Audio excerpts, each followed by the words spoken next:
우리가 오늘 본문에서 읽은 이 다윗과 골리앗 이야기는 이제는 성경만의 것이 아니라 상대적으로 약한 세력이 강한 것을 극적으로 이기는 것의 어떤 하나의 대명사처럼 우리가 다윗과 골리앗 이렇게 이야기를 합니다.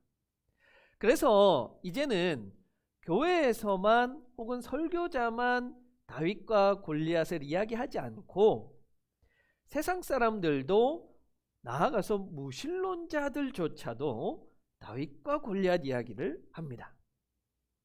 심지어는요, 자기 개발서에서도 다윗과 골리앗 이야기를 쓰고 있더라고요. 말콤 글래드웰이라는 사람이 다윗과 골리앗이라는 이 이름의 책을 썼는데 이 책이 자기 개발서예요. 신앙에 관한 것이 아니라 자기를 어떻게 하면 좀 더 개발할 수 있는 것에 관한 책이란 말이에요. 그 내용을 보면 이렇습니다. 다윗이 골리앗을 이긴 것이 일상적인 일은 아니지만 그렇다고 해서 이게 특별한 일도 아니라는 거예요. 작다고 약하지 않고 크다고 강한 것이 실제로는 아닐 수 있다라는 거예요. 그래서 이 학자가 실제로 전 세계에서 일어나는 이 전쟁을 한번 조사해 보니까 약소국이 강대국을 이긴 전쟁의 비율이 무려 28%나 되더라. 이렇게 약한 자들이 우리가 보기에 약해 보이지 않고 또 강한 것처럼 보이는 자들이 실제로 그렇게 강한 것이 아닐 수 있다. 이렇게 결론을 내렸습니다. 자, 그 말을 뒤집어 보면 다윗이 골리앗을 이길 수 있는 확률도 한 28%쯤 있었다. 그러니까 다윗이 골리앗을 이길 수 있는 확률이 어느 정도 있었다는 거예요. 그러니까 이게 특별한 일이 아니라는 거예요. 그래서 누구나가 다 자신이 약하다고 생각할 수 있지만 실제로는 약한 게 아닐 수 있다는 거예요. 또 어떤 사람은 자기가 큰 사람, 능력이 많은 사람 이렇게 생각할 수 있지만 그렇게 크다고 생각하고 능력이 있다고 생각하는 그것이 도리어 약점일 수도 있다는 거예요. 골리앗에게는 그게 무엇이었어요? 큰 덩치. 크니까 잘 맞았다. 우리가 설교로 많이 들었던 이야기 아니에요? 좋습니다. 이렇게 성경의 인물들을 대중문화에서 다루고 대중문화에서 접근하는 이것이 나쁜 일이 아닙니다. 굉장히 좋습니다. 더 많이 성경의 이런 인물들이나 사상들이 대중문화로 스며들고 대중문화에서 다뤘으면 좋겠다는 생각을 해봐요. 어떤 사람들은요, 그런데 그걸 두려워해요. 목사님, 아니 성경의 인물을 그렇게 세속적으로 표현하면 안 되는 거 아니에요? 믿음 없이 그렇게 이야기하면 안 되는 거 아니에요? 여러분, 지금같이 교회가 외면받고 교회가 세상에 대해서 아무런 영향력을 행사할 수 없게 된 지금에는 우리가 소프트 파워를 가지고 세상에 들어가야 되는 거예요. 그 말은요, 예수 천국 불신 지옥의 시대는 끝이 났다는 말이에요. 더 이상 이제 그것이 통하지 않는 시대가 되었다는 거예요. 세상과 교회를 대립의 관계로 보는, 그래서 세상을 악한 것, 악으로 규정하고 그 문화를 우리가 받아들이지 않겠다, 보지 않겠다 하는 이 시대는 끝이 나버렸다는 거예요. 우리 기성세대들은 그렇게 배웠잖아요. 교회에서 대중가요 들으면 안 돼, 그거 악한 거야, 그건 악한 것에 넘어가는 거야. 그러나 이제 더 이상 우리가 악한 것들과의 영적 전쟁을 할 때 세상을 악하다라고 보는 그런 시대는 끝이 나버렸어요. 우리가 물론 그런 악한 것들과의 영적 전쟁은 계속해야 되지만 세상을 악으로 규정해서는 우리가 그들을 전도할 수도 없고 그들에게 복음 전할 수도 없고 그들로 스며들 수도 없게 되는 거예요. 30년 40년 전에는 그게 통했어요. 근데 이제는 그게 통하지 않는 시대가 돼버린 거예요. 그래서 우리는 계속해서 연구하고 고민해야 돼요. 어떻게 길거리에 나가서 예수 믿으세요 대신에 어떻게 우리의 것을 가지고 세상 속에 좀 조용히 스며들어서 그들에게 우리의 것을 알릴 수 있을까? 이것을 진지하게 고민하고 개발해야 되는 거예요. 많이 늦었어요. 많이 늦었지만 그래도 해야 하는 겁니다. 왜 우리가 그것을 해야 하냐면 세상 사람들이 그렇게 성경의 것을 가지고 사용하고 이야기하지만 그들이 성경을 또 성경의 인물을 이야기를 제대로 이해하지 못하고 있기 때문에 그래요. 어떻습니까? 제가 소개해드린 이 다윗과 골리앗이라는 책 여러분은 한번 읽어보고 싶다라는 생각이 드세요? 안 드세요? 원래 책을 싫어하세요? 읽어는 보고 싶은데 안 되겠다. 저는 사실 읽고 싶은 생각이 안 듭니다. 왜냐하면 그리고 여러분도 읽지 마세요. 왜냐하면 이 책은요 틀렸어요. 무엇이 틀렸느냐? 다윗이 골리앗을 이길 수 있는 비결을 잘못 쓰고 있어요. 그런데 사실은 우리도 이 저자의 이야기처럼 주일학교 때 그렇게 들었고 설교 때 그렇게 들어왔다는 거예요. 다윗이 어떻게 골리앗을 이길 수 있었어요? 주일학교에서 주일 예배에서 이렇게 설교하잖아요. 다윗이 평소에 물맷돌을 연습을 열심히 해가지고 또 골리앗은 덩치가 크고 얼굴이 크다 보니까 맞박도 저처럼 이렇게 넓어서 아무 때나 던져도 맞박에 가서 맞는다. 그래서 이길 수 있었습니다. 라고 설교했지만 여러분 이건 틀린 거예요. 틀렸어요. 다윗이 골리앗을 이길 수 있었던 이유는요. 물맷돌 연습을 열심히 해서도 아니고 골리앗이 저처럼 맞박이 넓어서도 아니고 다윗의 중심에 하나님이 있었기 때문에 그런 거예요. 다윗의 강점은요. 골리앗처럼 무기를 잘 쓰는 것에 있는 것이 아니라 그 강점은 그 중심에 하나님이 있다는 게 강점인 거예요. 자, 우리가 잘 생각은 나진 않지만 지난주 설교를 한번 떠올려 봅시다. 지지난주 사무엘상 16장 기억이 전혀 안 나시죠? 사무엘상 16장에서 하나님께서 이제 사울을 버리고 다윗을 선택하는 내용, 사무엘을 통해서 다윗에게 기름 붓는 내용. 그래도 기억 안 나세요? 네. 자, 거기서 하나님께서 이세 아들들을 쭉 불러다가 사무엘 앞에 보이면서 사무엘이 첫째 아들을 딱 보니까 엘리야를 보니까 이 사람이다 라고 했을 때 하나님께서 사무엘에게 이렇게 말씀하셨죠. 사람은 겉모습을 보고 판단한다. 하지만 나 주는 무엇을 본다? 중심을 본다. 하나님께서 다윗을 선택하신 이유는 다윗의 중심을 보셨다는 거예요. 중심. 그 중심이 나는 마음에 들었다. 하나님 마음에 합했다. 그러면 다윗의 중심이 뭔데? 저는 이 중심이라고 번역한 우리 성경이 참 재밌는 것 같아요. 왜냐하면 중심이라고 번역한 이 단어는요. 본래 원어 성경에서는 레브라는 단어인데 이 레브라는 단어는 인간의 마음, 의지, 정신 뭐 이런 것을 뜻하는 단어인데 그것을 중심이라고 번역했다. 공동번역에서는요. 이것을 속마음이라고 번역을 했는데 우리 성경에서는 중심, 마음이라고 해도 되는데 왜 중심이라고 했을까? 하나님 마음을 보신다. 맞잖아요. 괜찮잖아요. 근데 하나님이 중심을 보신다. 사람의 중심이 어디예요? 명치? 인중? 이상하잖아요. 이상한데 이 번역이 파고 들어보면 아주 너무 좋아요. 왜냐하면 사람의 중심에 뭐가 있냐? 그 중심에 무엇이 있어야 하나님께 합당한 것이냐? 하나님께 선택받는 것이냐? 그것이 바로 하나님. 이게 무슨 말이에요?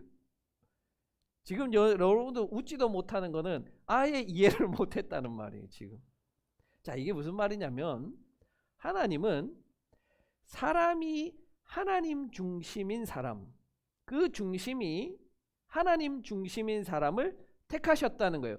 그리고 다윗이 골리앗을 이길 수 있었던 이유는 다윗은 하나님 중심이었던 사람이기 때문이라는 거예요. 하나님 중심.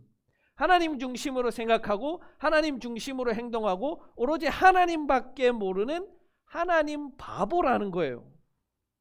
자, 골리앗과 다윗의 결정적인 차이점은 신체적 능력에 있었던 게 아니에요. 그 중심이 무엇을 향해 있느냐가 다윗과 골리앗은 완전히 달랐어요. 한번 봅시다. 자, 골리앗의 중심에는 그러면 무엇이 있었느냐? 오늘 본문 42절입니다. 자, 골리앗이 나하고 1대1 붙을 사람 나와 라고 하니까 한 명이 나오는데 너무 작아. 잘 보이지도 않아요. 그래서 가까이 다가갔습니다. 골리앗이 가까이 가서 보니까 홍 안에 소년이 있었다는 거예요. 그리고 골리앗이 그 소년을 보고 어떻게 했냐면 우습게 여겼대요. 우습게 여겼다. 42절에서. 우습죠. 뭐가 우스워요? 왜 우스워요? 다윗의 외모를 보니까 우습다는 거잖아요. 지금 골리앗은 다윗의 무엇을 보고 우습다는 거예요? 그 외모, 신체적 능력을 보니까 우습다는 거예요. 외모만 보고 판단했어요. 그러니까 골리앗이 질 수밖에 없죠. 골리앗은 지금 다윗의 뭐를 보는데요? 외모만 보잖아요. 외모만 보고 판단했잖아요. 만약에 골리앗이 다윗의 중심을 볼 수 있다고 한다면, 그래서 그 중심에 하나님 중심인 사람인 것을 알았다면 골리앗이 싸우면 돼요? 안 돼요? 안 되죠. 안 되죠. 당연히 알죠. 얼마나 하나님 중심인 사람이 무서운데. 블레셋은요 이것을 뼈저리게 느끼고 있어요. 누구로 인해서? 사무엘 때문에.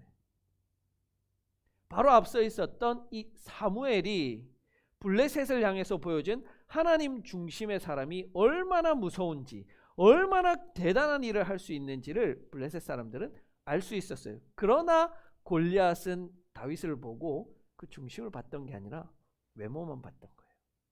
그렇게 외모만 보고 판단하는 것은 뭐다? 사람이다. 하나님께서 말씀하셨잖아요. 사람은 외모만 보고 판단한다. 딱 골리앗은 그거예요. 아무것도 보지 못한 거예요. 그러니까 우습죠. 또 보세요. 골리앗의 중심에는 무엇이 있느냐? 43절 봅시다. 지금 골리앗이 화났어요. 왜 화났냐면 다윗이 들고 오는 무기를 보고 화가 났어요. 그 무기가 뭐냐면 물맷돌인데 막대기 하나를 들고 오는 거예요. 이걸 보고 골리앗이 이렇게 말하는 거예요. 아, 이거는 나를 무시하는 거다. 나를 개로 여기는, 무슨 복날에 개 패듯이 그렇게 나를 이제 두드려 패려고 막대기 하나 들고 오냐. 하다못해 뭐 창이나 칼이나 좋은 거라도 갖고 와야지. 이건 나를 무시하는 거다. 그래서 자기 신들의 이름으로 다윗을 저주했대요. 골리앗이 자신의 신들을 불러서 제가 이길 수 있도록 도와주십시오 간구한 게 아니라요, 저주했대요. 이 전투에서 골리앗에게 있어서 신의 도움이 필요해요, 안 해요? 필요 없는 거예요. 누가 해도 이기는데, 내가 해도 이기는데, 내 능력만으로도 이기는데, 신은 그냥 내가 부르면 와서 저주만 해라. 내가 싸우고 내가 이길게. 골리앗의 중심에는 뭐가 있냐면요, 내가 있는 거예요. 내가. 나 중심인 거예요. 이 전쟁의 승패가 만약에 중요했다면, 그래서 자기들이 섬기는 그 신이 드러나야 했다면 골리앗은 어떻게 했어야 돼요? 자기 신들에게 간구했어야죠. 이길 수 있도록 도와주십시오. 그러면 자기가 이겼을 때 자기가 드러나는 게 아니라 자기의 신이 드러나는 그것이에요. 그런데 골리앗은 그게 아니었던 거예요. 누가 드러나는 게 중요해요? 내가 드러나는 게 중요했던 거예요. 그러니까 신도 내가 부르면 와서 그냥 저주만 하는, 내가 부리는 신, 나 중심인 거예요. 나 중심. 신의 이름이 드러나는 걸 원치 않아요. 골리앗이라는 이름이 드러나기를 원한 거예요. 반대로 다윗의 중심에는 뭐가 있는지 한번 봅시다. 하나님이 있는데, 다윗은 무조건 하나님 중심이에요. 다윗은 골리앗을 이기더라도 자기가 드러나는 걸 원치 않아요. 누구의 이름이 드러나는 것? 하나님의 이름이 온 세상에 널리 퍼지는 게 중요해요. 내 이름 드러내는 거 관심 없어요. 하나님을 의지해서 전투하고 하나님을 위해서 전투하고 하나님의 전쟁이 주인이 되시는 것을 보여주기 위해서 전투를 하겠다는 거예요. 다윗의 말에는 뭐밖에 없어요? 하나님밖에 없어요. 하나님밖에 없는 거예요. 그 중심에 뭐가 있냐면 하나님인 거예요. 하나님 중심인 거예요. 내가 잘 되고 내가 잘 먹고 내 이름이 드러나는 거는 관심 없어요. 그런 자를 세상이 이길 수가 없어요. 그런 자가 세상에서 제일 무서운 사람이에요. 여러분 정치하는 사람들 한번 보세요. 정치 중에 자기가 좋아하는 사람의 당선을 위해서는 밤낮 물불 가리지 않고 극성으로 하는 사람들이 있어요. 이 사람들 말이 통해요? 안 통해요? 아무리 논리적으로 설명해도 들어요? 안 들어요? 안 들어요. 그런 사람이 이길 수 없는 거예요. 그런 사람 만나면 어떻게 해야 돼요? 도망가야 돼요.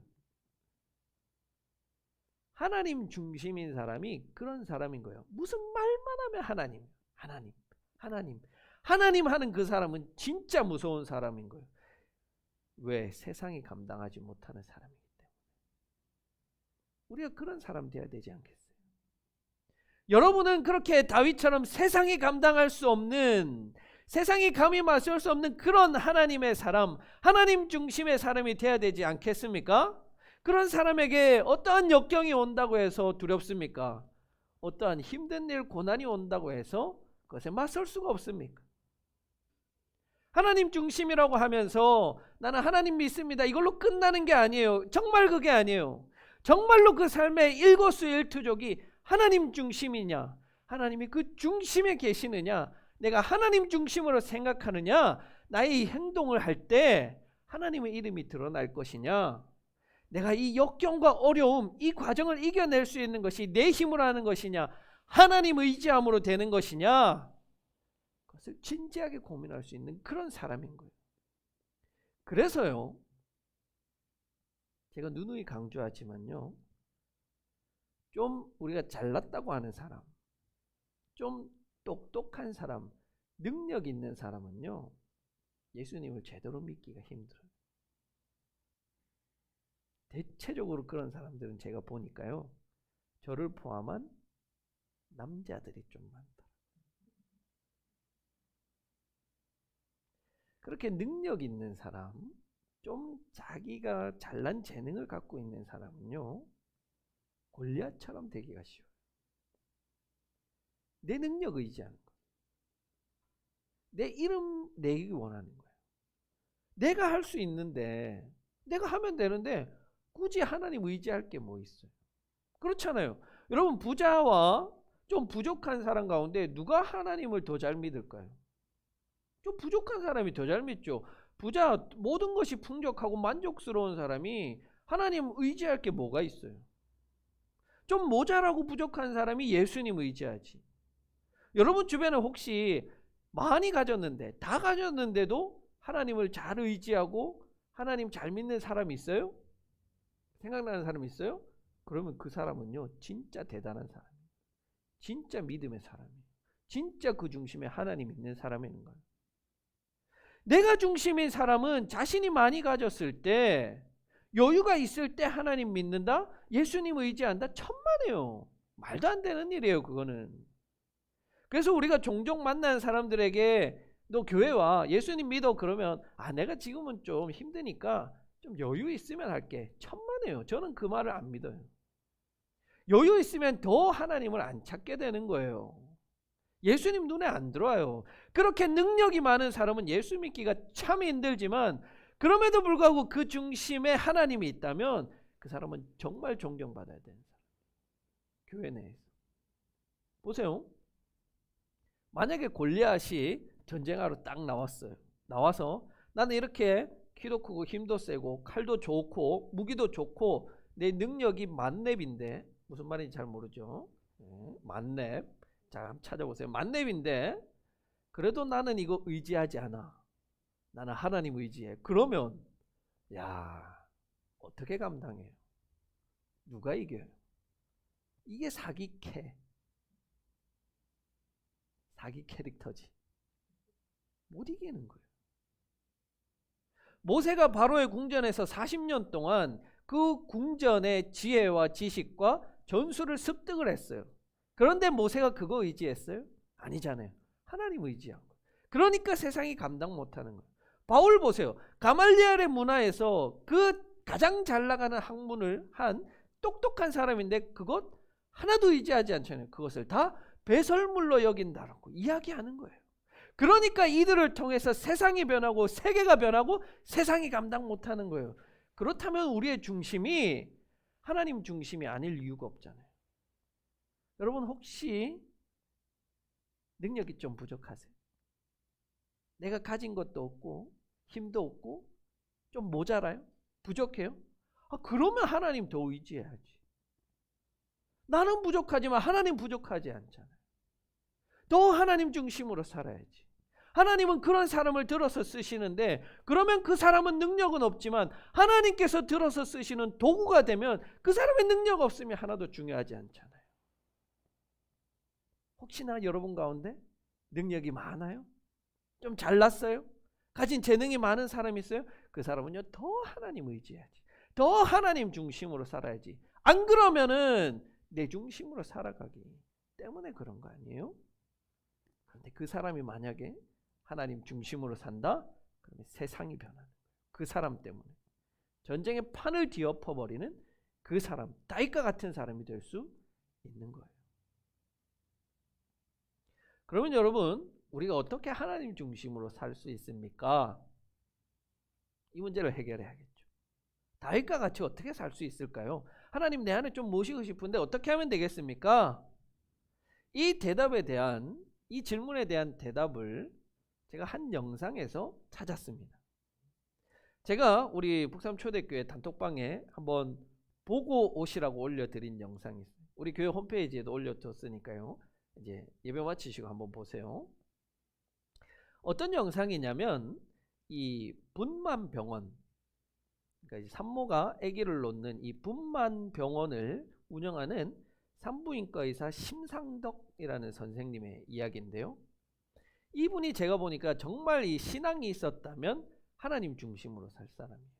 왜냐하면 이 사람에게는요 무엇이 중심이냐면 산모 중심의 삶이에요. 삶 전체가 산모 중심이야. 모든 포커스가 산모에게 맞춰져 있어요. 오로지 산모만 생각하고 산모가 이 사람에겐 제일 중요한 사람인 거예요. 그래서 가족 이름 쓸 때도 우리가 보통 남편 이름 쓰고 아내 이름 쓰고 자녀 이름 쓰잖아요. 근데 이 사람은 산모가 제일 앞에. 왜? 산모 중심. 산모가 우리 병원에서는 1등이다.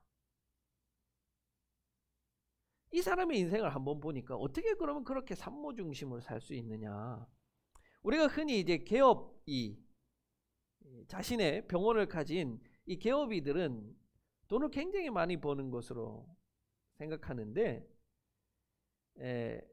이 산부인과를 경영하는 이분은 빚만 7억이라는 거예요. 그래서 이 자기 아들, 딸에게 대출금 갚으려고 막 돈을 빌리는 거예요. 근데 왜 이 사람은 이렇게 돈을 많이 벌 수 있는 의사인데 왜 이렇게 빚이 많은가 보니까 대한민국 전체 평균으로 아이를 출산할 때 2022년 기준으로 자연분만과 제왕절개하는 비율이 어느 정도 될 것 같아요? 뭐가 더 많을 것 같아요? 제왕절개가 더 많은데 2022년에는 7대3이래요. 이제는요 웬만하면 자연분만을 안 하는 거예요. 쉽게 아기를 낳으려고 하는 거예요. 자, 그러면 제왕절개가 비쌀까요? 자연분만이 비쌀까요? 의료비가. 제왕절개가 2배, 3배가 비싸답니다. 그러면 제왕절개를 하면 돈을 더 많이 벌 수 있겠죠. 그에 비해서 이 병원에서는요 제왕절개 비율이 10%가 안 되는 거예요. 8%. 돈이 안 되는 거예요.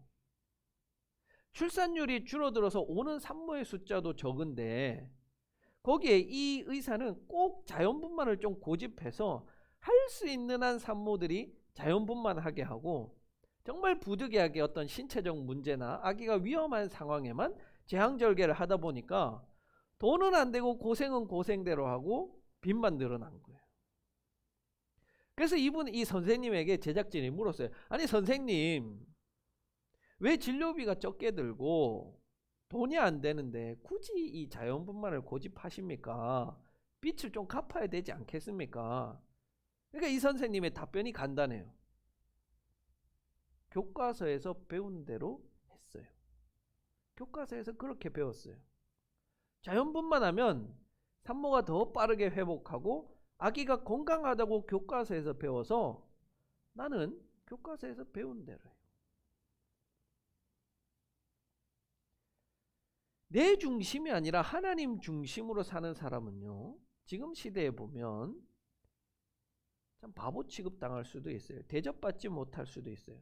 가난하게 살 수도 있어요. 빚이 7억이 될 수도 있어요. 하지만 우리는 그렇게 사는 거예요. 왜냐하면 다른 이유가 없어요. 왜?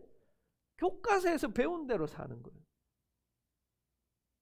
여러분, 누가 부모에게 인정받고 사회에 기여하는 학생입니까? 똑똑하다고 시험 100점 맞는 아이예요? 아니면 교과서에서 하라는 대로 정직하게 살고 도덕적으로 사는 아이예요?